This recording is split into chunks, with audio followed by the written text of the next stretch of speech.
Hello everyone, so welcome back to our YouTube channel that is chemistry Sarathi. जनाब स्वागत है आप सभी का हमारे इस वीडियो में। तो आज के इस वीडियो में हम chemical bonding and molecular structure वाले चैप्टर का कॉन्सेप्ट एंड फॉर्मूला रिवीजन करने वाले हैं। आप सभी जानते हैं कि बहुत ही इंपॉर्टेंट चैप्टर है एंड आपको इसे 2 या 3 क्वेश्चन आपकी शिफ्ट में देखने को मिल सकते हैं। तो इस चैप्टर को छोड़ने की गलती आप बिल्कुल भी ना करें। बहुत ही आसान चैप्टर है, कुछ चीजें आपको याद रखनी पड़ेंगी एंड बिलीव मी, अगर आपने इन चीजों को याद कर लिया, इस चैप्टर की प्रैक्टिस कर ली, तो यकीन मानिए आप इन क्वेश्चंस को आप 15 से 20 सेकंड के अंदर एग्जाम हॉल में बैठकर क्रैक कर पा रहे होंगे, है ना। काफी इंपॉर्टेंट चैप्टर है, छोड़ के जाने की गलती आप बिल्कुल भी ना करें। ठीक है, चलिए शुरू करते हैं। तो केमिकल बॉन्डिंग की शुरुआत कर रहे होंगे हम वैलेंस बॉन्ड थ्योरी के साथ, है ना। यहाँ पर देखिए 2 एटम है आपके पास हाइड्रोजन के, एक ये एटम रहा एक ये, और स्टार्टिंग में फोर्स ऑफ अट्रैक्शन डोमिनेट कर रहा होता है ना, रियल लाइफ में भी और यहाँ पर भी फोर्स ऑफ अट्रैक्शन पहले डोमिनेट करेगा। पहले दोनों दूर दूर थे, फोर्स ऑफ अट्रैक्शन डोमिनेट किया, यानी कि दोनों अब करीब आने लग जाएंगे। जैसे जैसे करीब आने लग जाएंगे, जैसे जैसे करीब आएंगे, पोटेंशियल एनर्जी घटती चली जाएगी। जनाब ये एक्स एक्सिस पर आपकी पोटेंशियल एनर्जी है और ये वाई एक्सिस पर आर यानी कि डिस्टेंस कम हो रही है, डिस्टेंस कम हो रही है, पोटेंशियल एनर्जी भी आपकी बड़ी तेजी के साथ नीचे आ रही है। एंड एक ऐसा पॉइंट आएगा, एक ऐसा वक्त आएगा जहां पर बॉन्ड तो बन ही जाएगा। आखिरकार दोनों तरफ से अगर अट्रैक्शन है तो बॉन्ड तो बन के रहेगा ना। हाँ, बॉन्ड बनेगा एंड जिस मोमेंट पर, जिस पर्टिकुलर टाइम पर बॉन्ड बन रहा होगा, उस पर्टिकुलर टाइम पर जो आपकी पोटेंशियल एनर्जी होने वाली है वो इतनी होने वाली है, कितनी? -435.8 किलो जूल पर मोल। ठीक है, और ये आपका बॉन्ड बन रहा होगा। अब H2 मॉलिक्यूल का फॉर्मेशन हो चुका है। इसके बाद भी अगर आप करीब आ रहे हैं, बॉन्ड बन गया है, उसके बाद भी करीब आ रहे हैं ना, तो फिर अब भैया फोर्स ऑफ रिपल्शन डोमिनेट करने लग जाएगा। क्यों? क्योंकि यहां पर इलेक्ट्रॉन डेंसिटी है अंदर, मतलब इलेक्ट्रॉनिक रिपल्शन शुरू हो जाएगा ना। इलेक्ट्रॉन एक दूसरे को रिपल करने लगेंगे, तो अब भैया रिपल्शन फोर्स डोमिनेट कर रहा होगा। अगर रिपल्शन फोर्स डोमिनेट कर रहा होगा, देखिए रेडियस कम हो रहा है, मतलब ये आर कम हो रहा है, दैट मींस अभी भी आप करीब आ रहे हैं, तो अब फोर्स ऑफ रिपल्शन डोमिनेट कर रहा है, दैट मींस एक बार फिर से पोटेंशियल एनर्जी बढ़ने लग जाएगी।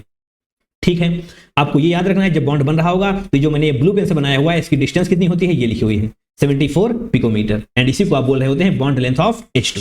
ठीक है, कोई दिक्कत है? कोई भी दिक्कत नहीं है।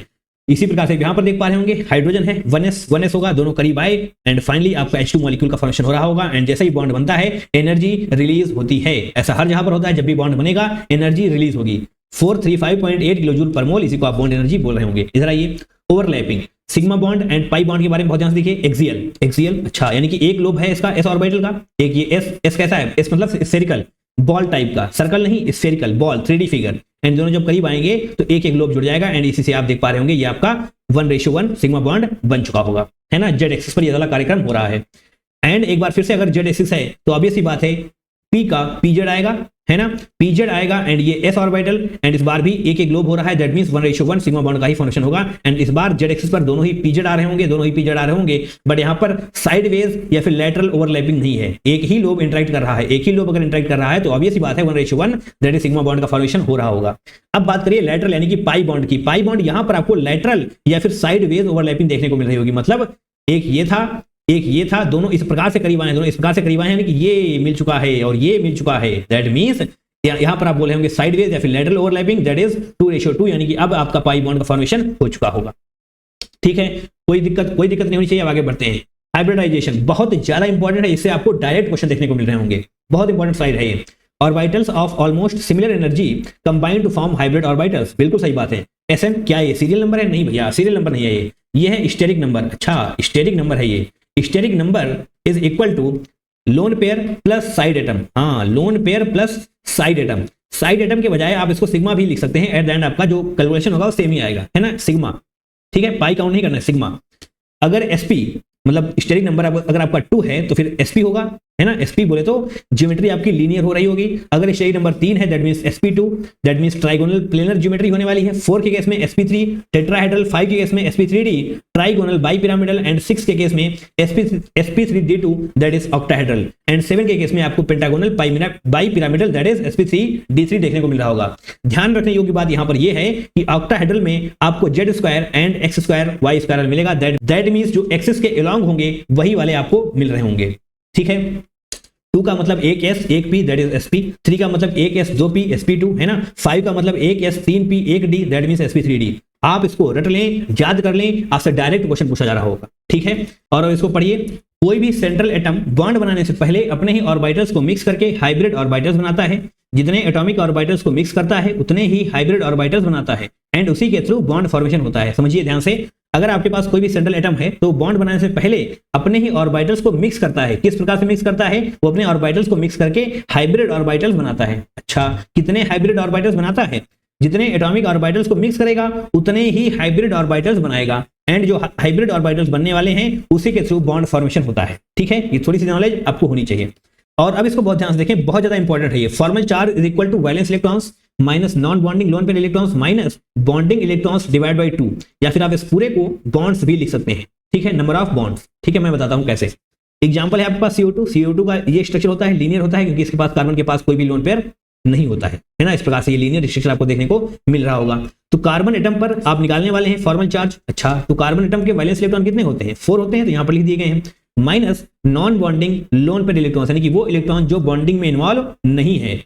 तो ऐसा कोई लोन पेयर है आपके कार्बन एटम पर? नहीं है, तो इसके लिए आप यहाँ पर 0 लिख रहे होंगे। Okay, then minus bonding electrons divide by 2। Bonding electrons यानी कि वो इलेक्ट्रॉन्स जो बॉन्डिंग में इन्वॉल्व हैं। तो बताइए, कार्बन ये इधर बॉन्ड बना रहा है, इधर बॉन्ड बना रहा है, तो कितने इलेक्ट्रॉन्स हो जाएंगे?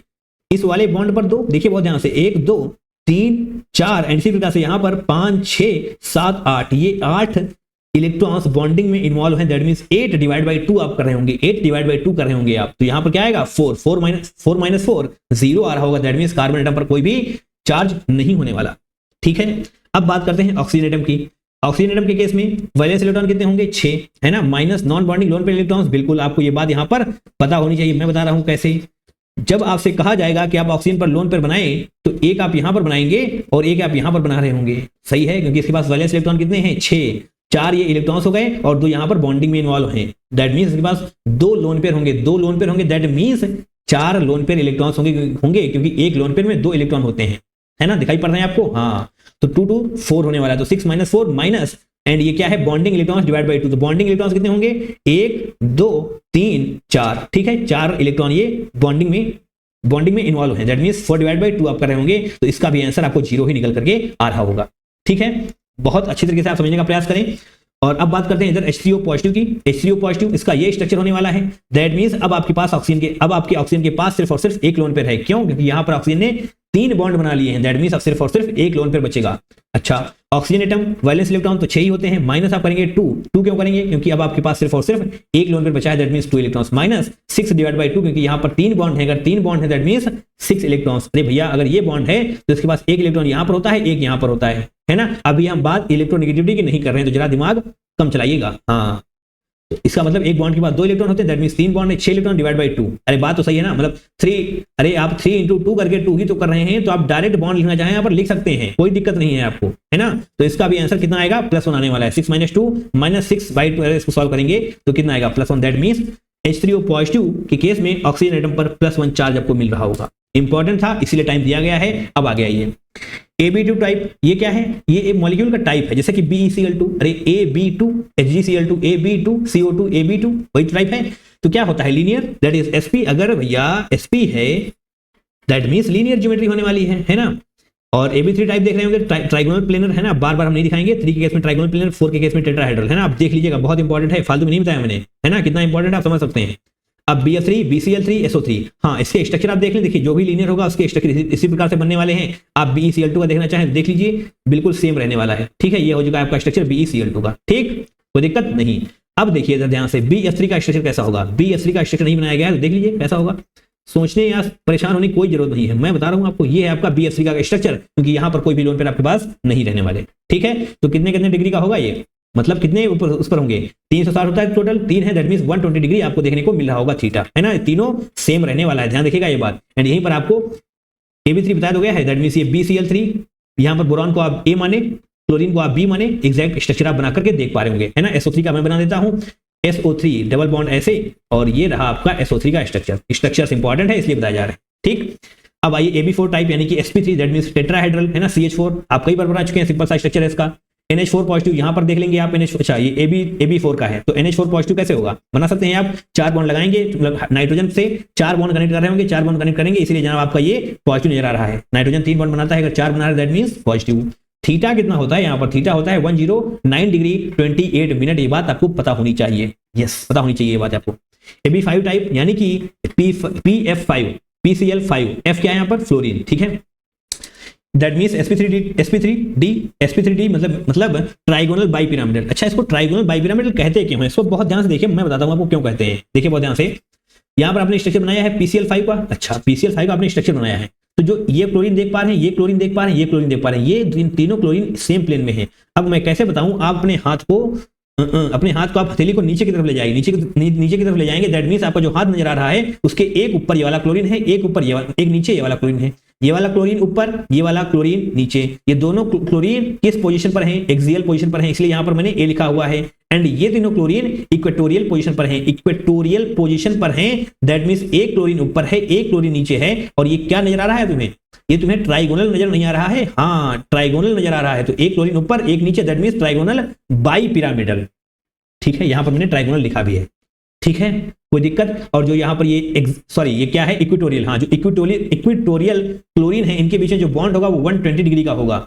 ठीक है, 120 डिग्री का होगा। एंड जो क्लोरीन ऊपर है, जो नीचे है, इनका बॉन्ड 90 डिग्री का होगा। इनके बीच में जो बॉन्ड एंगल। और जो यहां पर आप एक तीनों क्लोरीन देख पा रहे हैं, ध्यान से देखिएगा, तीनों क्लोरीन कौन वाले? ये इक्वेटोरियल पोजीशन वाले। इन तीनों क्लोरीन के बीच में जो बॉन्ड एंगल होगा वो 120 डिग्री का होगा, जो मैंने यहां पर लिख करके दे दिया है आपको। एंड जो क्लोरीन है एक्सियल पोजीशन वाला, ये क्लोरीन ऊपर है, ये वाला क्लोरीन नीचे है, दोनों ही एक्सियल पोजीशन के हैं। दैट मींस इनके बीच में 90 डिग्री का बॉन्ड एंगल होने वाला है। ठीक है, अब भैया 2D स्क्रीन है, इस पर हम 3D कैसे बताएं? आप इमेजिन कर लीजिएगा। ना हो पाए तो यूट्यूब पर जाकर के देख लीजिएगा। मैं यहां दिखाऊंगा तो कॉपीराइट स्ट्राइक आ जाएगा, है ना? यस तो ये हो जाएगा आपका ट्राइगोनल बाइपिरामिडल। बाइपिरामिडल क्यों है? क्योंकि एक क्लोरीन ऊपर है, एक नीचे है। ठीक, हाँ। अब देखिए यहां पर AB6 टाइप यानी कि SF6 sp3d2 हो रहा होगा, ज्योमेट्री ऑक्टाहेड्रल। ओके, इसका आप देखना चाहें स्ट्रक्चर तो यहां पर देख सकते हैं। आपके यहां पर थीटा इक्वल टू 90 है। इसका स्ट्रक्चर मतलब समझ पा रहे हो ना? 4 फ्लोरीन है एक प्लेन में, और ये वाला फ्लोरीन ऊपर है, ये वाला फ्लोरीन नीचे है। एक फ्लोरीन ऊपर होगा, एक नीचे होगा, 4 एक ही प्लेन में होने वाले हैं। दैट मींस इन सभी के बीच में जो आपका बॉन्ड एंगल होगा वो 90 डिग्री का ही होने वाला है। ठीक है, परेशान बिल्कुल ना हो, दिक्कत है भैया यूट्यूब पर जाकर देख लो, है ना? आई होप आप समझ पा रहे हो, मैंने पूरा एफर्ट डाला है समझाने के लिए। AB7 type that means pentagonal bipyramidal यानी कि sp3d3। ठीक है, IF7 इसका स्ट्रक्चर होता है। ये रहा आपका IF7 स्ट्रक्चर। यहां पर ये 5 फ्लोरीन आपके सेम प्लेन में है ना? यहां पर 3 क्लोरीन थे इसलिए ट्राइगोनल था, यहां पर 5 फ्लोरीन है ना? इसलिए आपका पेंटागोनल हो जाएगा। 5 है ना, इसलिए पेंटागोनल। एंड ये फ्लोरीन ऊपर, ये फ्लोरीन नीचे, तो दैट मींस बाइपिरामिडल। सही बात है, दोनों को आप रिलेट करके समझ पा रहे होंगे। एंड ये 5 है एक ही प्लेन में, दैट मींस 360 डिग्री का होता है एक पूरा मतलब सर्कल 360 डिग्री का। तो 5 है, दैट मींस 5 से आप डिवाइड कर रहे होंगे तो कितना आएगा? 72 ही आएगा ना? तो हाँ, इनके बीच में 72 डिग्री एंगल होगा। और जो ये एक्सियल पोजीशन पर है, जो ये दोनों फ्लोरीन एक्सियल पोजीशन पर हैं, इनके बीच में जो एंगल होगा वो 90 डिग्री का होने वाला है। अब भैया इससे ज्यादा मेहनत हम कर नहीं पाएंगे, आप समझने का प्रयास करें, बिल्कुल समझ पा रहे होंगे। दिक्कत हुई है तो पीछे जाकर दोबारा से देखिए। अब बात कर रहे होंगे हम वेस्पर थ्योरी की। अच्छा, इसमें क्या होता है? इसमें रिपल्शन का ये ऑर्डर आप पता कर लें। अगर लोन पेयर है तो बहुत ज्यादा रिपल्शन शो कर रहे होंगे, लोन पेयर बॉन्ड पेयर है थोड़ा सा कम, अगर बॉन्ड पेयर है तो बहुत ही मतलब थोड़ा सा कम। ठीक है, बहुत कम नहीं बोलेंगे, ठीक ठाक। ठीक है, कम। ये आपको स्ट्रक्चर, ये आपको ऑर्डर पता होना चाहिए। लोन पेयर बहुत ज्यादा रिपल्शन शो करने वाले हैं। अच्छा, अब बात करेंगे आप SF4 की। सल्फर के पास 6 इलेक्ट्रॉन होते हैं आउटर मोस्ट शेल में, दैट मींस 6 होते हैं तो 4 तो बॉन्डिंग बिजी है। दैट मींस जो 2 इलेक्ट्रॉन होंगे वो एक लोन पेयर का फॉर्मेशन कर रहे होंगे। स्टेरिक नंबर जो आप निकालते हैं तो आप 4 सिग्मा, मैंने बोला था आपसे, आप इसको सिग्मा भी मान सकते हैं या फिर आप साइड एटम मान लें, नंबर ऑफ साइड एटम। ठीक है, नंबर ऑफ साइड एटम मानेंगे तो साइड एटम कितने हैं? 4। तो 4 + 1, लोन पेयर कितने हैं? 1। तो 4 + 1 कितना हो जाएगा? 5। 5 बोले तो ट्राइगोनल बाइपिरामिडल। देखो 5 बोले तो ट्राइगोनल बाइपिरामिडल। ये तुमसे पूछा जाएगा, यकीन मानिए, ज्योमेट्रिक शेप पर क्वेश्चन आएंगे तुमसे तुम्हारे शिफ्ट में। XeF4 जिनॉन के पास 8 इलेक्ट्रॉन, 4 बॉन्डिंग बिजी हैं। दिक्कत है तो समझो 1 2 3 4 5 6 7 8 इलेक्ट्रॉन आपने बना लिए हैं, 4 फ्लोरीन के साथ बॉन्डिंग बिजी हैं। ऐसे 4 फ्लोरीन हो गए और बचे हैं जो 4 इलेक्ट्रॉन, वो 2 लोन पेयर का फॉर्मेशन कर पा रहे होंगे। तो अब आपके पास 4 हो जाएगा ये side atom, number of side atom, या फिर 4 सिग्मा बोल लें आप, +2 number of lone pair. Number of lone pair कितने? 2। तो 4 + 2 कितना हो जाएगा? 6। दैट इज ऑक्टाहेड्रल, यानी कि ज्योमेट्री आपकी जो है ऑक्टाहेड्रल होने वाली है ना? अच्छा, हाँ, SF4 है तो भैया इसका स्ट्रक्चर ये रहेगा। ये जो आपने यहाँ पर लोन पेयर बनाया है, ये यहाँ पर क्यों होता है इसको पढ़िए ध्यान से। We always try to place this lone pair on equatorial position to minimize the repulsion between lone pair and bond pair, क्योंकि हमें हर केस में ऐसे प्रयास करना है कि रिपल्शन को मिनिमाइज किया जा रहा हो। अगर रिपल्शन को मिनिमाइज किया जाएगा तो जनाब स्टेबिलिटी बड़ी हुई रहती है ना? तो रिपल्शन मिनिमाइज रहे, इसलिए हम लोन पेयर को इक्वेटोरियल पोजीशन पर बनाने का प्रयास कर रहे होंगे, एक्सियल पोजीशन पर नहीं बनाएंगे। ठीक है, अगर यहां पर 4 सिग्मा है, क्या लिख दिया मैंने? ये 4 सिग्मा और 1 लोन पेयर, क्या आपको नजर आ रहा है? 4 सिग्मा 1 लोन पेयर के केस में सीशॉ शेप होता है। कैसे होता है ये आपको हम आगे समझा रहे होंगे, अभी बस इतना समझ लीजिए, बस होता है। ठीक है, और इधर आइए XeF4, आपको बताया मैंने 4 sigma 2 lone pair, 4 sigma 2 lone pair के केस में जो आपका शेप होगा वो स्क्वायर प्लेनर होने वाला है। ठीक है, अभी इतना समझिए, आगे सब कुछ क्लियर हो रहा होगा। अब बात करें हम रेजोनेंस की। रेजोनेंस क्या होता है? O3, ये क्या है आपके पास? ओजोन। ये हो जाएगा आपका स्ट्रक्चर ओजोन का, मतलब ये कोऑर्डिनेट बॉन्ड का फॉर्मेशन कर रहा होगा। जो इस प्रकार से बॉन्ड होता है ना, इसको आप बोल रहे होते हैं कोऑर्डिनेट बॉन्ड। अच्छा, इसका रेजोनेटिंग स्ट्रक्चर क्या होने वाला है? इसको देखिए, यहाँ पर रेजोनेंस कर रहा होगा। एक तो स्ट्रक्चर ये वाला होगा। अच्छा, मतलब इस ऑक्सीजन पर निगेटिव होगा। एक बार आपने पढ़ा है ना, negative single double. Negative single double क्या करता है? रेजोनेंस करता है। दैट मींस निगेटिव वाला इस पर आएगा और ये जो ये वाला है ये इस पर आने वाला है। दैट मींस निगेटिव यहाँ पर आया, दैट मींस यहाँ पर डबल बॉन्ड बन जाएगा। और जो ये वाला बॉन्ड था ये इस पर आ चुका है एक, दैट मींस इस पर निगेटिव आने वाला है। इस पॉजिटिव का कुछ भी नहीं बिगड़ता है, आप ये बात याद रखिएगा। ये पॉजिटिव जैसा था वैसा ही रहने वाला है, मतलब दोनों ही एग्जिस्ट कर रहे होंगे। तो जनाब इनका रेजोनेंस हाइब्रिड क्या होगा? अगर एक स्ट्रक्चर बनाना पड़े तो क्या होगा? अब देखिए आप ध्यान से, कहां कहां पर बॉन्ड बन रहा है, मतलब जो पाई इलेक्ट्रॉन्स हैं वो कहां कहां पर जा रहे हैं। यहां पर है, यहां पर भी है। दैट मींस इस प्रकार से आप डॉटेड लाइन से दिखा रहे होते हैं। ठीक है, एंड इन दोनों का जब बॉन्ड ऑर्डर निकालेंगे तो सेम ही निकलने वाला है। इसका मतलब सेम बॉन्ड ऑर्डर अगर होता है that means same bond length भी होती है। बॉन्ड ऑर्डर कैसे निकालेंगे? Sigma plus pi divide by sigma 2 + 1 divide by 2। Sigma कितने हैं? 2, पाई कितना है? 1, तो 2 + 1 3 divide by 2 sigma, that means 1.5। इसका बॉन्ड ऑर्डर कितना आएगा? 1.5। एंड दोनों का ही बॉन्ड ऑर्डर 1.5 है। अगर बॉन्ड ऑर्डर सेम होता है तो बॉन्ड लेंथ भी आपकी सेम ही हो रही होती है। अच्छा, तो ऐसे भी कुछ मॉलिक्यूल्स होंगे जो एग्जिस्ट नहीं कर रहे होंगे। हाँ बिल्कुल होंगे। Molecules that does not exist due to unavailability of d orbitals in second period element. हाँ, जो सेकंड पीरियड के एलिमेंट होते हैं कौन कौन से होते हैं? Boron, carbon, nitrogen, oxygen, fluorine. तो इनके पास आपका डी ऑर्बिटल नहीं होता है। अगर इनके पास डी ऑर्बिटल नहीं होता तो मैक्सिमम जो पॉसिबिलिटी होती है वो sp3 की होती है। ठीक है, sp, sp2, sp3, सिर्फ यही 3 पॉसिबिलिटीज आपको नजर आ रही होती है। ठीक है, क्योंकि इनके पास डी ऑर्बिटल नहीं है। और अगर इनके पास डी ऑर्बिटल नहीं है तो भैया इलेक्ट्रॉन्स कैसे जाएंगे डी ऑर्बिटल में, है ना? हाँ, तो NCl5 एग्जिस्ट नहीं करता है। क्यों नहीं कर रहा है? क्योंकि नाइट्रोजन के पास डी ऑर्बिटल नहीं है। अगर नाइट्रोजन के पास डी ऑर्बिटल नहीं है तो 5 बॉन्ड कैसे बना पाएगा? आप खुद ही बताएं मुझे, कैसे बना पाएगा? नहीं बना पाएगा ना। ज्यादा से ज्यादा पॉसिबल क्या है? sp3। और NCl5 अगर आप कर रहे हैं दैट मींस sp3d होना चाहिए। डी तो है ही नहीं, दैट मींस ये एग्जिस्ट नहीं करता, ये पॉसिबल है ही नहीं। बट हाँ, PCl5 कर रहा होगा क्योंकि ये है आपके पास फास्फोरस। ये किसका एलिमेंट है? ये जनाब थर्ड पीरियड का एलिमेंट है फास्फोरस। थर्ड पीरियड का है, दैट मींस इसके पास डी ऑर्बिटल होगा। अगर इसके पास डी ऑर्बिटल होगा तो यस आपका ये एग्जिस्ट कर रहा होगा। ठीक है, आपसे इस पे क्वेश्चन पूछा जाता है। और अब बात करेंगे ऑड इलेक्ट्रॉन स्पीसीज की। बहुत ध्यान से देखिए, if electronegativity of side atom is more than or equal to 2.5 then count single electron in steric number। steric number क्या होता है? steric number is equal to lone pair plus number of side atom। ठीक है, यही होता है। इस number of side atom को आप सिग्मा भी मान सकते हैं। ओके, आइए यहां पर आपसे कहा गया है अगर साइड एटम की इलेक्ट्रोनेगेटिविटी 2.5 से ज्यादा होगी तो आप इस सिंगल इलेक्ट्रॉन को काउंट करने वाले स्टेरिक नंबर में। तो इस पर्टिकुलर केस में देखिए ऑक्सीजन की इलेक्ट्रोनेगेटिविटी आपको 2.5 से ज्यादा मिल रही होती है। आपको मैंने डी ब्लॉक वाली वीडियो में सब कुछ याद कराया हुआ है ना, जाकर के आप देख सकते हैं। डी ब्लॉक की रिवीजन वीडियो में मैंने सब कुछ बताया हुआ है। आप बहुत ही आसानी समझ पाएंगे कि इसकी इलेक्ट्रोनेगेटिविटी कितनी होने वाली है ना। पीरियोडिक वाली वीडियो में भी मैंने ये बात बताई हुई है। तो ठीक है, यहाँ पर ध्यान से देखिए। यहाँ पर मैं फिलहाल बता रहा हूँ आपको कि इलेक्ट्रोनेगेटिविटी ऑफ नाइट्रोजन 2.5 से ज्यादा होती है। अगर ज्यादा है दैट मींस आप सिंगल इलेक्ट्रॉन को काउंट कर रहे होंगे जो आपने यहाँ पर काउंट किया हुआ है।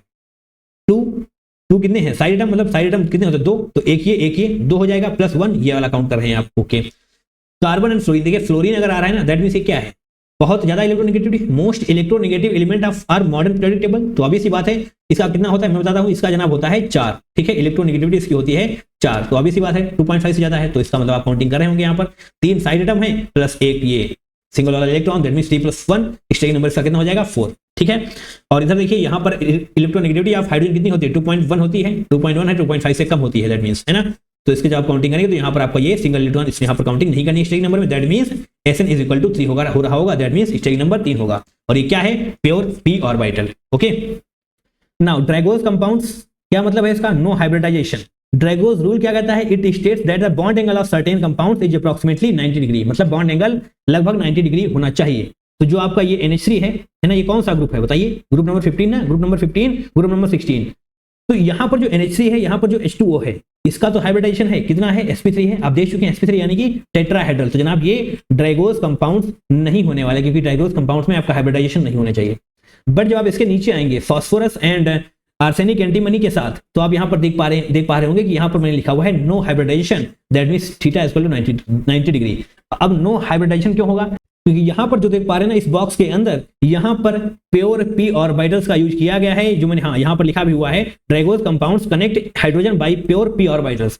यहां पर प्योर पी ऑर्बिटल्स का यूज किया गया है, प्योर पी ऑर्बिटल्स का यूज किया गया है। दैट मींस आप सभी को यह भी पता होना चाहिए कि प्योर पी ऑर्बिटल्स 90 डिग्री पर होते हैं, इसलिए theta is equal to 90 degree भी आपको देखने को मिल रहा होगा। एंड ये वाले ड्रैगोज कंपाउंड्स में काउंट होंगे, ये वाले काउंट नहीं होंगे क्योंकि इनके पास हाइब्रिडाइजेशन आपको देखने को मिल रहा है। अगर आपसे कोई पूछ दे कि इसका हाइब्रिडाइजेशन क्या होगा, तो आप कहिएगा इसका कुछ भी हाइब्रिडाइजेशन नहीं होने वाला, इन तीन का और इन तीन का, ठीक है। ओके, यहां पर इसको भी देख लेंगे। Drago's compounds connect hydrogen by pure P orbitals, मैंने आपको बता दिया है।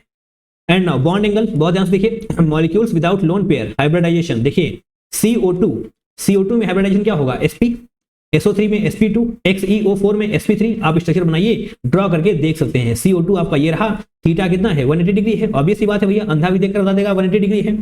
SO3 की बात कर रहे होंगे आप, SO3 इस प्रकार से स्ट्रक्चर ड्रॉ कर रहे होंगे तो ये कितना है 360 डिग्री है पूरा, 3 से डिवाइड करेंगे तो आप थीटा इक्वल टू आपको 120 डिग्री मिल रहा होगा। sp3 XeO4 के केस में आपको theta equal to 109 degree 28 minute मिल रहा होगा, ठीक है। कोई दिक्कत है इसमें, कोई भी दिक्कत आपको नहीं होनी चाहिए, ये सारी बातें हम आपको पहले भी बता चुके हैं। sp3 मींस टेट्राहेड्रल यानी कि 109 डिग्री 28 मिनट इसका थीटा होने वाला है। Now molecules with lone pair, अच्छा यहां पर तो विदाउट लोन पेयर था, अब विद लोन पेयर की बात करी जा रही है, तो बहुत ध्यान से देखिएगा।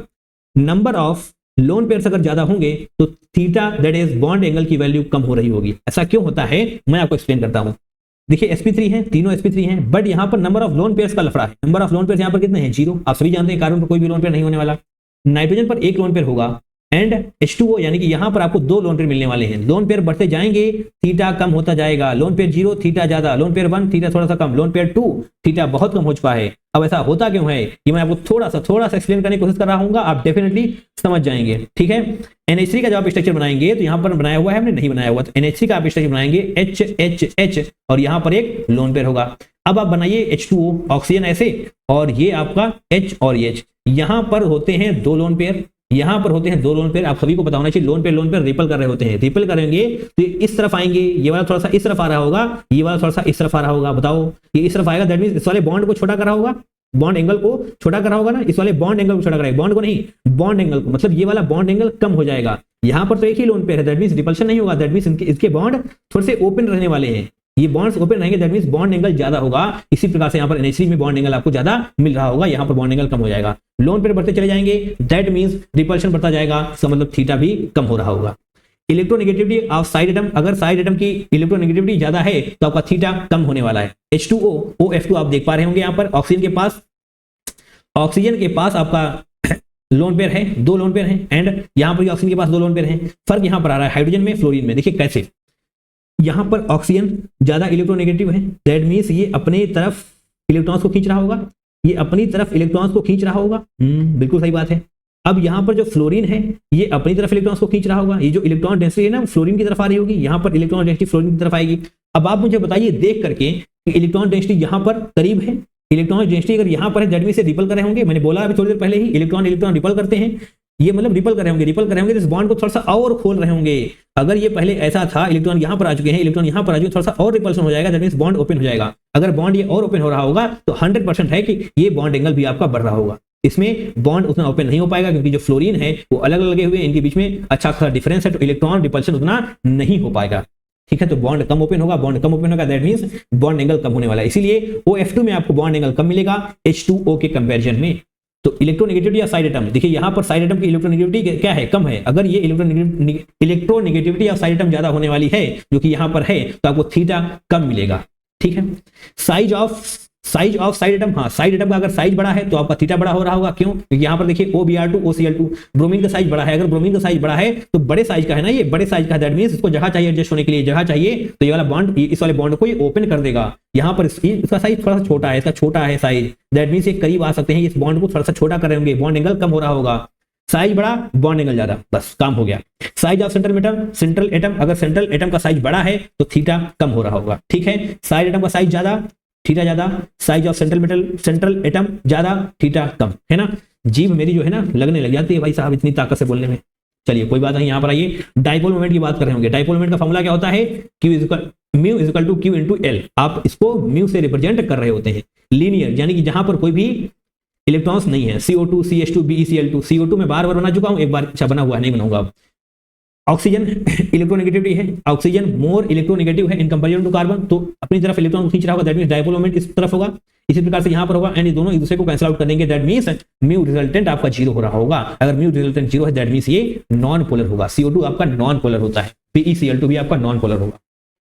अब बात कर रहे होंगे हम सिमेट्रिकल ज्योमेट्री, सिमेट्रिकल यानी कि BF3, ये देखिए BF3 का हमने स्ट्रक्चर बना दिया है यहाँ पर, थोड़ी देर पहले भी हम बता चुके हैं। आप ये बात दिमाग में भर लीजिए, अगर आपके पास AB3 टाइप का कोई मॉलिक्यूल है एंड इस पर कोई भी लोन पेयर नहीं है तो उनका म्यू रिजल्टेंट 0 ही आने वाला है। क्यों? क्योंकि इसका इस प्रकार से होगा रिजल्टेंट, इसका इस प्रकार से होगा, ये दोनों जब कंबाइन होंगे तो यहाँ पर आ जाएंगे, एंड इसका इस प्रकार से, ये दोनों एक दूसरे को कैंसिल आउट कर रहे होंगे। दैट मींस BF3 हो, CH4, PCl5, SF6, XeF4, इन सभी के केस में आपको म्यू r 0 मिलने वाला है। दैट मींस यहाँ पर भी नॉन पोलर ही होगा। अगर डाइपोल मोमेंट नहीं है ना, दैट मींस नॉन पोलर होने वाला है। अगर mu resultant does not equal to 0 होगा तब जाकर के पोलर हो रहा होगा। यहाँ पर देखिए इसका रिजल्टेंट ऐसे आने वाला है, इसका इन दोनों का रिजल्टेंट ऐसे आएगा, ये दोनों एक दूसरे को कैंसिल आउट कर देंगे, लोन पेयर ऊपर लोन पेयर नीचे, दैट मींस सब कुछ कैंसिल आउट हो जाएगा। एट द एंड आपको म्यू रिजल्टेंट इक्वल टू 0 मिला होगा, दैट मींस नॉन पोलर। अब बात कर रहे होंगे हम एंगुलर, यहाँ पर आपको कुछ ना कुछ मिल रहा होगा। एंगुलर SnCl2, PbCl2, SO2 है ना, SO2 का स्ट्रक्चर यहाँ पर बनाया हुआ है मैंने। सल्फर के पास कितने इलेक्ट्रॉन्स होते हैं आउटर मोस्ट में? 6, 2 यहाँ पर बॉन्डिंग बीजी है, 2 यहाँ पर, तो 2 यहाँ पर रह जाएंगे, यानी कि 2 इलेक्ट्रॉन्स एक लोन पेयर का फंक्शन कर रहे होंगे। इलेक्ट्रोनेगेटिविटी इस तरफ ज्यादा होगी ऑक्सीजन की, है ना, ज्यादा है, दैट मींस ये इस प्रकार से हो रहा होगा, ये भी इस प्रकार से हो रहा होगा, ओके, इस प्रकार से हो रहा होगा। इसका रिजल्टेंट नीचे आने वाला है, दैट मींस इसका mu r does not equal to 0 होगा, मतलब कुछ तो होगा ही होगा, कैंसिल आउट नहीं होने वाला। तो ऑब्वियस सी बात है ये जनाब पोलर हो रहा होगा। अब बात करते हैं अनसिमेट्रिकल ज्योमेट्री की। NH3 मैंने फिगर बना दिया था आपको थोड़ी देर पहले, मतलब डायग्राम ऐसे है ना, तो यहाँ पर आप खुद बताइए मुझे, इस प्रकार से होगा ना डाइपोल मोमेंट, क्योंकि H क्या ही कैंसिल करेगा, हाइड्रोजन क्या ही कैंसिल करेगा, कुछ नहीं कर पाएगा। H2O आप देख चुके हैं ऑलरेडी, यहाँ पर भी आपको डाइपोल मोमेंट नजर आएगा, NH3 में भी नजर आएगा, SF4 में भी आपको डाइपोल मोमेंट नजर आ रहा होगा, क्योंकि कैंसिल आउट यहाँ पर नहीं हो रहा होगा। Mu resultant does not equal to 0, that means polar. ठीक है, स्ट्रक्चर बनाकर आप देख लीजिएगा, मैंने पीछे बनाए हुए हैं, है ना, ये देखिए यहाँ पर देखिए H2 होगा, इस प्रकार से होगा, इस प्रकार से होगा, इसका रिजल्टेंट ऊपर जाने वाला है। ठीक, कैंसिल आउट कुछ नहीं होगा ना। Moving forward, MOT very very important, molecular orbital theory. Atomic orbital, atomic orbital ऐसे ड्रॉ करिए, देखिए इससे नीचे आने वाला है, दैट मींस ये क्या है, पहले तो समझिए, बॉन्डिंग मॉलिक्यूलर ऑर्बिटल जिसकी एनर्जी कम होती है, एंटी बॉन्डिंग मॉलिक्यूलर ऑर्बिटल जिसकी एनर्जी ज्यादा होती है in comparison to bonding molecular orbital. तो जब अलग होंगे ना तो इलेक्ट्रॉन्स की फीलिंग यहाँ शुरू होती है, जहां पर एनर्जी कम होती है इलेक्ट्रॉन्स की फीलिंग वहीं से शुरुआत होती है। ठीक है, दोनों इलेक्ट्रॉन्स की फीलिंग आप यहाँ पर कर रहे होंगे, ये क्या है, सिग्मा 1s, यानी कि इसके पास सिर्फ और सिर्फ 2 इलेक्ट्रॉन होंगे, एंड उन दोनों इलेक्ट्रॉन्स की फीलिंग आप यहाँ पर बॉन्डिंग मॉलिक्यूलर ऑर्बिटल में कर देंगे, क्योंकि इसकी एनर्जी कम होती है, तो फीलिंग यहीं से शुरुआत होती है इसकी।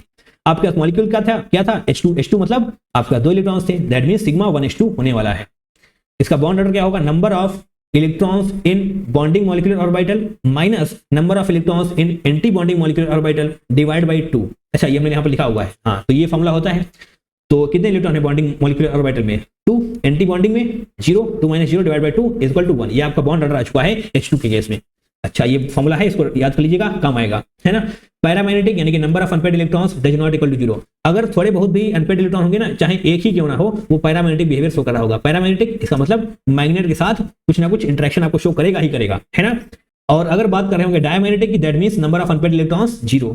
अगर नंबर ऑफ अनपेयर्ड इलेक्ट्रॉन्स 0 है, यानी कि सभी ने अपना पेयर बना रखा है, तो कहां से इंटरेक्शन हो पाएगा दूसरे के साथ, बताओ, तुम खुद बताओ। अगर तुम्हारी पेयरिंग बन जाएगी तो तुम क्या किसी और के साथ इंटरेक्ट कर रहे होगे? नहीं कर पाओगे ना। तो हाँ, अनपेयर्ड इलेक्ट्रॉन अगर नहीं है, दैट मींस अनपेयर्ड इलेक्ट्रॉन नहीं है यानी कि 0 है, दैट मींस डायमैग्नेटिक होगा, यानी कि मैग्नेट के साथ कोई भी इंटरेक्शन वगैरह शो नहीं होने वाला, है ना। H2 आपका क्या है, डायमैग्नेटिक। ठीक है, ओके, क्योंकि इसके पास 2 इलेक्ट्रॉन है, दोनों ने पेयरिंग बना रखी है, कोई भी अनपेयर्ड नहीं है। नाउ अब बहुत ध्यान से देखिए, if n is less than 14 और इक्वल टू 14 तो फिर sp मिक्सिंग हो रही होगी, बट अगर n की वैल्यू 14 से ज्यादा होने वाली है तो फिर नो sp मिक्सिंग, यानी कि sp मिक्सिंग नहीं होगी। अच्छा, ये n क्या है, n is equal to number of electrons. अब जो मैं बोलने वाला हूं बहुत ध्यान से देखिएगा, N2 में 14 इलेक्ट्रॉन्स आपको नजर आ रहे होंगे, है ना, 7 नाइट्रोजन में 7 इलेक्ट्रॉन, N2 है, दैट मींस 14। अब यहां पर आपको दुख हो सकता है, क्या? क्योंकि यहां पर 7 × 2 हो जाएगा 14, और एक माइनस लगा हुआ है, दैट मींस 15 इलेक्ट्रॉन्स आपको यहाँ पर नजर आ सकते हैं। तो बिल्कुल सही बात है, यहाँ पर 15 इलेक्ट्रॉन्स हैं, बट जो मैंने यहाँ पर बोला ना, n is equal to less than 14 या फिर इक्वल टू 14, वो न्यूट्रल के बारे में है, उससे जितने भी बन रहे होंगे उसकी बात हम नहीं करने वाले, है ना। इससे अगर इसका अगर 14 आ रहा है ना नंबर ऑफ इलेक्ट्रॉन्स, तो फिर इससे जो कुछ भी बने उसको हम यहाँ पर काउंट कर रहे होंगे। इसी प्रकार से यहाँ पर देख लीजिए, पहले n is less than greater than 14, तो अब जब आप O2 पॉजिटिव को देख रहे होंगे तो यहाँ पर आपको कितने इलेक्ट्रॉन्स नजर आएंगे? 8 दूनी 16 होना चाहिए, बट 2 पॉजिटिव से जो बाहर जा चुके, दैट मींस यहाँ पर भी 40 नंबर ऑफ इलेक्ट्रॉन्स होंगे। बट फिर भी मैं कहूंगा इसको नहीं देखना है, न्यूट्रल वाले को देखना है। न्यूट्रल में कितने हैं? 16 नंबर ऑफ इलेक्ट्रॉन्स। तो इसका मतलब ये सभी इसी कैटेगरी में फॉल कर रहे होंगे। अच्छा, फिलिंग कैसे करनी है इलेक्ट्रॉन्स की? अच्छा, फिलिंग हमने नहीं करी है, कोई बात नहीं, लाइव कर देंगे, कोई दिक्कत वाली बात नहीं है हमें, है ना। तो N2 की बात हो रही है यहाँ पर, N2 यानी कि नंबर ऑफ इलेक्ट्रॉन्स कितने होने वाले हैं? 14 नंबर ऑफ इलेक्ट्रॉन्स होने वाले हैं। तो फिलिंग हम कैसे करते हैं, बहुत ध्यान से देखिएगा। वन एस आ रहा है, दैट मीन्स सिग्मा 1s ऊपर सिग्मा स्टार 1s बन रहा होगा। बोलो हाँ या ना। यहां पर मैंने लिखा हुआ है ये क्या है 1s, ये क्या है 1s, इससे बन रहा है ना आपका ये बॉन्डिंग मॉलिक्यूलर ऑर्बिटल, ऊपर है एंटी बॉन्डिंग मॉलिक्यूलर ऑर्बिटल, इसकी एनर्जी कम होती है। तो हाँ यही है जनाब आपका बॉन्डिंग मॉलिक्यूलर ऑर्बिटल, इसकी एनर्जी कम होती है ना, इसलिए नीचे भी है। Sigma 1s sigma star 1s और ये 2s मिलेगा तो फिर sigma 2s sigma star 2s मिल रहा होगा। जब 2p मिल रहे होंगे, 2p में क्या होता है 3 होते हैं ना एक्स वाई जेड, तो जब ये मिल रहे होंगे तो पाई वाला बन रहा होगा। अभी समझाते हैं, पहले यहाँ पर आइए, नंबर ऑफ इलेक्ट्रॉन्स की फिलिंग शुरू करिए। 14 है ना, तो 1 2 है ना, आप थोड़ा सा ओवरलैप कर सकता है, आप मैनेज कर सकते हैं चीजों को। 1 2 हो जाएंगे, 3 4 5 6 7 8 है ना, 8 हो गए। अब 9 10 11 12 13 14, जिस प्रकार से मैंने फिलिंग करी है उसी प्रकार से आपको फिलिंग करनी है, दिमाग नहीं चलाना है, ऑफ बाउ रूल को फॉलो करते हुए चलिएगा, अदरवाइज फंस जाएंगे जनाब। हाँ यहाँ पर मैं आपको फंसवा के दिखा दूंगा, है ना, ठीक है। इधर आइए, तो जब यहाँ पर 2p मिक्स हो रहे होंगे तो जनाब नीचे दो ऑर्बिटल बने होंगे। एक बार मैं रफ कर देता हूँ, बाद में फिर से ड्रॉ कर रहा हूँ यहाँ पर, है ना। पाई 2p x and pi 2p y, Z वाला ऊपर जाएगा और क्या होगा सिग्मा 2p z। इधर आइए, अब यहाँ पर सभी में स्टार लगा दीजिए, सिग्मा सॉरी पाई 2p x पाई 2p y pi star 2p x pi star 2p y। यहाँ पर सिग्मा 2p z था तो ऊपर सिग्मा स्टार 2p z हो रहा होगा, है ना। तो 8 इलेक्ट्रॉन यहाँ पर हो गए, 9 10 11 12, ऑफ बाउ रूल को फॉलो करते हुए चलिएगा। 13 14, इस प्रकार से फिलिंग आप कर रहे होंगे, आप इसका यहाँ पर बॉन्ड ऑर्डर वगैरह निकाल सकते हैं, ठीक है। अच्छा, यहाँ पर नंबर ऑफ इलेक्ट्रॉन्स कितने हैं 16 है ना। O2 में जब आप नंबर ऑफ इलेक्ट्रॉन्स देख रहे होंगे तो आपको 16 नंबर ऑफ इलेक्ट्रॉन्स मिल रहे होंगे। फिलिंग कैसे करनी है देखिए इन यहाँ पर 1s में 2s में जो कुछ है एज इट इज रहेगा। यहाँ पर देख सकते हैं sigma 1s sigma 1s sigma star 1s sigma star 1s sigma 2s sigma star 2s यहाँ पर होगा, सिग्मा स्टार 2s यहाँ पर होगा जनाब, हाँ ऐसे, ठीक है, हाँ बिल्कुल। यहाँ पर दिक्कत हो जाएगी जो यहाँ पर 2 ऑर्बिटल नीचे आ रहे थे, अब 2 नहीं, यहाँ पर सिर्फ एक आएगा, कौन वाला सिग्मा 2p z वाला। यहाँ पर सिग्मा 2p क्या है जेड है ना यहाँ पर, हाँ सिग्मा 2p z हो जाएगा ये, ठीक है। और ये दोनों ऊपर चले जाएंगे, सिर्फ इन्हीं का अदला बदली होगा, ऊपर जैसे था वैसा ही रहने वाला है, ठीक। नंबर ऑफ इलेक्ट्रॉन्स 14 से ज्यादा है यहाँ पर। फिलिंग करिए, 1 2 3 4 5 6, देख रहे हैं ना, 7 8 9 10 11 12 13 14 15 16। देखिए यहाँ पर क्या आपको 2 अनपेयर्ड इलेक्ट्रॉन नजर आ रहे हैं, हाँ 2 अनपेयर्ड इलेक्ट्रॉन नजर आ रहे हैं। दैट मींस इसका बिहेवियर कैसा होगा, O2 का बिहेवियर जनाब पैरामैग्नेटिक हो रहा होगा, क्योंकि नंबर ऑफ अनपेयर्ड इलेक्ट्रॉन्स 2 है यहाँ पर। अगर एक भी होता तभी पैरामैग्नेटिक ही हो रहा होता, अनपेयर्ड इलेक्ट्रॉन है तो पैरामैग्नेटिक होगा। ये हम आपको एक्सेप्शन के तौर पर याद कराते हैं जब भी आप बॉन्ड ऑर्डर निकालना सीख रहे होते हैं या फिर मैग्नेटिक कैरेक्टर निकालना सीख रहे होते हैं, है ना। तो O2 किस प्रकार से पैरामैग्नेटिक होता है यहाँ पर आप देख सकते हैं। यहाँ पर 2 अनपेयर्ड इलेक्ट्रॉन्स आपको नजर आ रहे होंगे। ऑफ बाउ रूल को फॉलो नहीं करेंगे तो हो सकता है आप इस वाले इलेक्ट्रॉन को यहाँ पर रख दें, हाँ इसलिए ऑफ बाउ रूल को फॉलो करते हुए चलें, ठीक है, हाँ बिल्कुल सही बात है। आगे बढ़िए, अब काफी ज्यादा टाइम दिया जा चुका है इस पर।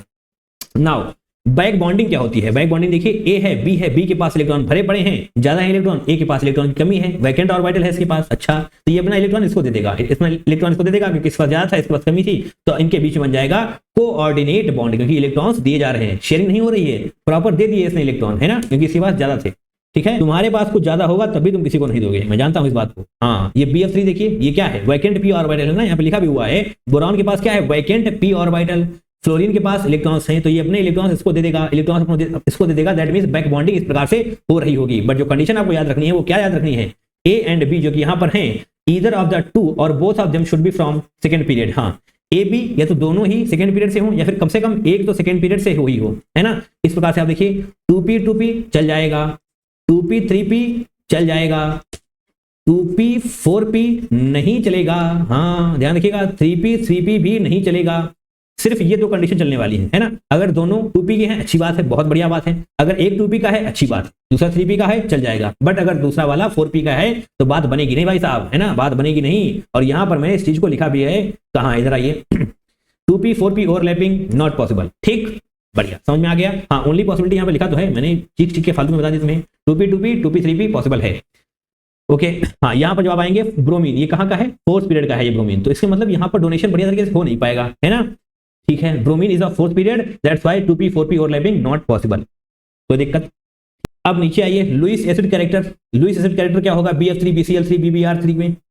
लुईस एसिड का मतलब क्या होता है, इलेक्ट्रॉन पेयर एक्सेप्टर, जो बाहर से इलेक्ट्रॉन एक्सेप्ट कर पा रहा होगा अच्छी तरीके से, वही वो उतना अच्छा लुईस एसिड होने वाला है।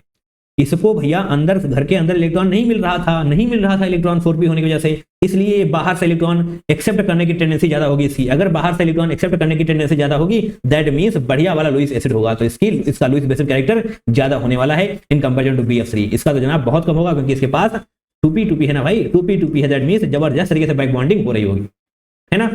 बैक बॉन्डिंग बढ़िया है, दैट मींस बाहर से इलेक्ट्रॉन एक्सेप्ट करने की कोई नीड नहीं है। अगर बाहर से इलेक्ट्रॉन एक्सेप्ट करने की कोई नीड नहीं है, दैट मींस वो अच्छा लुईस एसिड नहीं होने वाला। अब आगे बढ़िए, ब्रिज बॉन्डिंग की बात कर रहे होंगे अब हम। यहां पर क्या है, इलेक्ट्रॉन प्रिसाइज बॉन्डिंग, यहां पर है इलेक्ट्रॉन डिफिशिएंट बॉन्डिंग। पहले इसको समझते हैं। आपके पास एक मॉलिक्यूल है, कौन सा मॉलिक्यूल है भाई साहब आपके पास मॉलिक्यूल है XY3, हाँ ये रहा XY3, और दूसरा मॉलिक्यूल है ये है XY3, ठीक है। Y के पास इलेक्ट्रॉन थे, X के पास इलेक्ट्रॉन की कमी थी, Y के पास इलेक्ट्रॉन थे, X के पास इलेक्ट्रॉन की कमी थी, वैसे भी X के पास कमी तो रहती ही है। ये है अपने इलेक्ट्रॉन इसको डोनेट कर देगा, ये अपने इलेक्ट्रॉन इसको डोनेट कर देगा, तो भैया बन जाएगा। और यहाँ पर AlCl2 नहीं होगा, Al2Cl6 होगा, है ना, हम सही कर देंगे, कोई दिक्कत नहीं है इसमें। Al2Cl6 क्या है ये, अरे क्या यार लिख रहे हैं हम, AlCl3 और AlCl3 इस प्रकार से समझ सकते हैं, है ना। AlCl3 ये रहा, AlCl3 ये रहा। क्लोरीन के पास भर के इलेक्ट्रॉन्स हैं, एल्यूमिनियम को डोनेट कर रहा होगा, क्लोरीन के पास इलेक्ट्रॉन है, एल्यूमिनियम को डोनेट कर रहा होगा, एंड यहाँ पर आपको Al2Cl6 बनता हुआ नजर आ रहा होगा। इलेक्ट्रॉन की कोई कमी नहीं है, इसलिए इलेक्ट्रॉन प्रिसाइज बॉन्डिंग आप बोल रहे होंगे, ठीक है। अब यहाँ पर आइए इलेक्ट्रॉन डिफिशिएंट, यहाँ पर इलेक्ट्रॉन की कमी होने वाली है। बोरॉन के पास, अरे बोरॉन नहीं, B has no lone pair, है ना, AB3, तो बी के पास कोई लोन पेयर नहीं है, तो इस वाले जो बॉन्ड्स पर लोन पेयर है ना, उनको वो डोनेट किए जा रहे होंगे, ए को वो डोनेट किए जा रहे होंगे। यहाँ पर इस बॉन्ड पर जो लोन पेयर हैं वो डोनेट किए जा रहे हैं, तो इसका मतलब इलेक्ट्रॉन की कमी है ना यार, इलेक्ट्रॉन नहीं है, तो that means electron deficient bonding होने वाली है, एंड ये बॉन्डिंग आपको B2H6 में देखने को मिल रही होती है। ये वाले इसको डोनेट किए जा रहे होते हैं इस प्रकार से, एंड ये वाले इसको डोनेट किए जा रहे होते हैं, ठीक है। इसी को आप बोलते हैं 3 सेंटर 2 इलेक्ट्रॉन बॉन्ड, 3 सेंटर क्योंकि एक ये 3 सेंटर हो गए, और 2 इलेक्ट्रॉन बॉन्ड, एक यहाँ पर, ठीक है। 3 सेंटर 2 इलेक्ट्रॉन बॉन्ड, इसी को आप बोल रहे होते हैं बनाना बॉन्ड। आपसे स्टेटमेंट क्वेश्चन में डायरेक्टली पूछा जा सकता है कि B2H6 में कौन सा बॉन्ड दिखाई दे रहा होता है, ठीक है। कोई दिक्कत, आपको ये सारी बातें पता होनी चाहिए। अब बात कर रहे होंगे हाइड्रोजन बॉन्डिंग की, it is very very important. Hydrogen bonding कहां पर होती है, अच्छा देखिए, फोन के साथ होती है हाइड्रोजन बॉन्डिंग। अगर आपका हाइड्रोजन फोन के साथ बॉन्डिंग कर रहा है, that means fluorine, oxygen and nitrogen के साथ, तो उसी को आप हाइड्रोजन बॉन्डिंग बोल रहे होते हैं, एंड ये बड़ी जबरदस्त होती है ना। जहां कहीं पर भी आपको हाइड्रोजन बॉन्डिंग नजर आने लग जाएगी, आप समझ जाएंगे भैया उसको तोड़ने में आपकी वॉट लगने वाली है। AH ये तो हाइड्रोजन हो गया, यहाँ पर फ्लोरीन, ऑक्सीजन, नाइट्रोजन में से कुछ आना चाहिए, बट A क्या हो सकता है, देखिए पहला तो फोन हो सकता है, अच्छी बात है। उसके अलावा CSP carbon, sp hybridize and CCl3 CF3 इनमें से कुछ भी हो सकता है। ये A जो मैंने बनाया हुआ है, ये भी 2 प्रकार की होती है। पहली होती है इंटरमॉलिक्यूलर हाइड्रोजन बॉन्डिंग, दूसरी होती है इंट्रामॉलिक्यूलर। इंट्रा मतलब अपने आप में ही, अपने परिवार में ही बॉन्डिंग कर लिए, सुने। और ये क्या है, इंटरमॉलिक्यूलर, घर से बाहर निकल करके तुम बॉन्डिंग कर रहे हो, 2 और मोर मॉलिक्यूल। तो जो आपका एक मॉलिक्यूल है, ये वाला एक मॉलिक्यूल है आपका, है ना, ये इस प्रकार से आपका ये मॉलिक्यूल है, एंड दूसरा मॉलिक्यूल ये है। इसी को आप, इस वाली चीज को आप ऊपर लेकर जाएं, NO2 को आप ऊपर लेकर जाएं, NO2 को आप ऊपर लेकर जाएं, तो आपको अच्छी वाली बॉन्डिंग नजर आ रही होगी। 2 मॉलिक्यूल है ना यहाँ पर, ये देखिए OH हाइड्रोजन बॉन्डिंग हो रही है, OH हाइड्रोजन बॉन्डिंग हो रही है यहाँ पर, कैसी है लेकिन इंटरमॉलिक्यूलर, दूसरे वाले के साथ, आपस में नहीं। यहाँ तो आपस में ही हो गई, with in same molecule, HO नजर आ रहा है ना, hydrogen bonding with in same molecule, that means it is intramolecular hydrogen bonding. फर्क क्या होता है दोनों में, विस्कोसिटी, इंटर वाले की विस्कोसिटी ज्यादा होती है, इंट्रा वाले की विस्कोसिटी कम होती है। बॉइलिंग पॉइंट, मेल्टिंग पॉइंट भी इंटरमॉलिक्यूलर वाले का ज्यादा होगा, एंड इसका कम होने वाला है। क्यों इसका ज्यादा, देखिए बॉइलिंग पॉइंट का मतलब क्या होता है, बॉइलिंग पॉइंट का मतलब होता है इनके मॉलिक्यूल्स को अलग अलग कर देना। अरे भैया जुड़े हुए हैं, अलग कहां से कर दोगे तुम, हाँ। और ये तो अपने आप में ही जुड़ा हुआ है, दूसरे से अलग करने की जरूरत नहीं है आपको, अपने आप में ही जुड़ा हुआ है, जर्मी से आसानी से अलग हो रहा होगा। ये जुड़े हुए हैं, इसको अलग करने में दिक्कत हो रही होगी, ज्यादा एनर्जी देनी पड़ रही होगी, दैट मींस बॉइलिंग पॉइंट इसका ज्यादा होने वाला है ना। नाउ अब बात करते हैं बॉइलिंग पॉइंट, किस प्रकार से आप ट्रेंड लिख रहे होंगे। अगर मॉलिक्यूलर मास ज्यादा है, that means force of attraction ज्यादा होगा। अगर फोर्स ऑफ अट्रैक्शन ज्यादा है, दैट मींस बॉइलिंग पॉइंट भी ज्यादा होने वाला है, क्योंकि उस फोर्स को अलग करने के लिए, फोर्स ऑफ अट्रैक्शन को ओवरकम करने के लिए आपको ज्यादा एनर्जी प्रोवाइड करनी पड़ रही होगी। अच्छा, दूसरा क्या होता है, हाइड्रोजन बॉन्डिंग अगर ज्यादा है तभी फोर्स ऑफ अट्रैक्शन ज्यादा होगा, इट मींस यहां पर भी बॉइलिंग पॉइंट ज्यादा होने वाला है। तो इनको देखिए, CH4 SiH4 हाइड्राइड्स को देखिए यहाँ पर। अब बताइए, मैंने आपसे कहा मॉलिक्यूलर मास बढ़ेगा, फोर्स ऑफ अट्रैक्शन बढ़ेगा, बॉइलिंग पॉइंट बढ़ेगा, तो इसमें क्या है, नीचे आते हुए मॉलिक्यूलर मास बढ़ रहा है, नीचे आते हुए मॉलिक्यूलर मास बढ़ेगा, फोर्स ऑफ अट्रैक्शन बढ़ेगा, दैट मींस बॉइलिंग पॉइंट भी बढ़ रहा होगा। यहां पर कोई भी दुख तकलीफ समस्या आपको नहीं होने वाली। बट जैसे ही आप आएंगे ग्रुप 15 में, ग्रुप 16 में, ग्रुप 17 में, तो दिक्कतें आपको हो रही होंगी। क्या दिक्कतें हो रही होंगी, यहाँ पर जनाब हाइड्रोजन बॉन्डिंग होने लग जाएगी। नाइट्रोजन है ना, नाइट्रोजन हाइड्रोजन बॉन्डिंग कर रहा होगा, ऑक्सीजन हाइड्रोजन बॉन्डिंग कर रहा होगा, फ्लोरीन भी कर रहा होगा हाइड्रोजन बॉन्डिंग, एंड इनकी वजह से तकलीफें हो रही होंगी। ये NH3 कूद करके यहाँ पर आ जाने वाला है, यानी कि इसका बॉइलिंग पॉइंट इन तीनों से ज्यादा होने वाला। तो आपको करेक्ट ऑर्डर क्या होगा, सबसे कम बॉइलिंग पॉइंट फॉस्फोरस केस में PH3 ASH3, इस प्रकार से आप ऑर्डर को देख पा रहे होंगे। एंड H2O ये कूद के सबसे आगे आ जाएगा, HF ये भी कूद के सबसे आगे आ जाएगा। ठीक है, जो सबसे कम होना चाहिए था वो अब सबसे ज्यादा हो रहा होगा, क्योंकि यहाँ पर हाइड्रोजन बॉन्डिंग आपको नजर आ रही है। ठीक है, कोई तकलीफ कोई दिक्कत, आपको ये चीजें पता होनी चाहिए भैया, वरना आप फंसा लिए जाएंगे। ऐसी बातें वहां पर जरूर पूछी जाएंगी। नॉर्मल ट्रेंड से ऐसा पूछा जाए बड़े ही कम चांसेस हैं। ये पूछा जाएगा तुमसे घुमा घुमा के, ये पूछा जाएगा क्योंकि यहाँ इसी यहाँ पर आया है ना। एक ऑप्शन में आपको दे देगा सबसे आगे एंड आप उसी को टिक करके आ जाएंगे। आपको लगेगा कि आपको आता था, क्योंकि वहां पर हाइड्रोजन बॉन्डिंग पूछा गया था, आपने हाइड्रोजन बॉन्डिंग का कॉन्सेप्ट पढ़ा हुआ था, आपको ऐसा लगेगा, बट भैया वो +4 नहीं -5 होगा, है ना। तो छोटी छोटी बातों का ध्यान रखें, अदरवाइज आप बहुत तकलीफ में फंस रहे होंगे। अब बात कर रहे हैं शेप्स की। मैंने कहा था आपसे, मैं लास्ट में आपको बता रहा हूँ, इसको आपको याद कर लेना है, बहुत दिमाग नहीं चलाइएगा, आप सीधा याद कर लीजिएगा, आप बहुत सारे में रहने वाले हैं। सिग्मा अगर 2 है, लोन पेयर 0 1 2 3 है, तो आप देख लीजिए shape 2 sigma 0 lone pair linear होने वाला है, 2 सिग्मा 1 लोन पेयर एंगुलर या फिर बेंड शेप, एंड ये दोनों में ही सेम है। And 2 sigma 3 lone pair that means linear. ठीक है, ये सारा चार्ट आप देख पाएंगे आसानी से। 4 sigma 0 lone pair that means tetrahedral. And यहाँ पर जो खास बात है वो आप यहाँ पर देखिए, if there is no lone pair then shape and geometry would be same. अगर लोन पेयर नहीं है उसका मतलब ज्योमेट्री एंड शेप सेम होने वाला है। अच्छा, बिल्कुल सही बात है।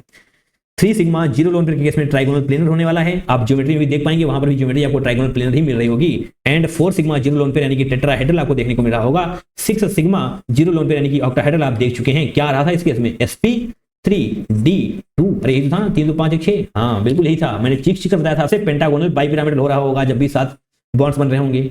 ठीक है, इन सारी चीजों पर अपना फोकस बना के रखें, आप बहुत ही आसानी से सारे क्वेश्चन को क्रैक करने वाले हैं। और ये रहा आपका homework, the shape and geometry of XeO2F2। इसका शेप एंड ज्योमेट्री आप हमको कमेंट करके बताने वाले हैं, है ना। तो चलिए देखिए, यहाँ पर आपका एक केमिकल बॉन्डिंग अल्टीमेट प्लेलिस्ट, यहाँ पर आप क्लिक करेंगे, इस लिंक पर क्लिक करेंगे तो आपको केमिकल बॉन्डिंग के काफी सारे PYQs जो हमने चैप्टर वाइज फॉर्मेट में करा रखे हैं आपको मिल जाने वाले हैं। जाइए, काफी सारे PYQs हैं, प्रैक्टिस करिए, आप बहुत बेहतर हो रहे होंगे। केमिकल बॉन्डिंग को जिस तरीके से आपने रिवाइज किया है, इसी प्रकार से कम टाइम में सभी चैप्टर को रिवाइज करना चाहते हैं तो इस प्लेलिस्ट पर क्लिक करें, आपको वो हमारी प्लेलिस्ट मिल जाएगी। वहां पर सारे रिवीजन वीडियो ऑलरेडी अपलोडेड हैं। बात करेंगे इनऑर्गेनिक केमिस्ट्री की इंपॉर्टेंट बट इग्नोर टॉपिक्स। ऐसे ही टॉपिक्स जो इनऑर्गेनिक केमिस्ट्री के हैं बट बहुत ज्यादा इंपॉर्टेंट है लेकिन इग्नोर कर दिए जाते हैं आपकी कोचिंग में, इसको हमने यहाँ पर करा रखा है, तो आप जाकर के चेकआउट करिए, आपको बहुत अच्छा क्वालिटी कंटेंट यहाँ पर मिल रहा होगा, है ना। Wish you all the very best for your upcoming examination. इसी प्रकार से पढ़ते रहिए, फोड़ते रहिए। For chapter wise PYQs and quick revision videos हमारे चैनल को सब्सक्राइब कर सकते हैं। यहाँ पर आपको चैप्टर वाइज PYQs कराए जा रहे होते हैं, क्विक रिवीजन वीडियोस भी कराए जा रहे होते हैं, है ना। चलिए मिलेंगे दूसरे वीडियो में, till then take care, tata bye bye and I love you all.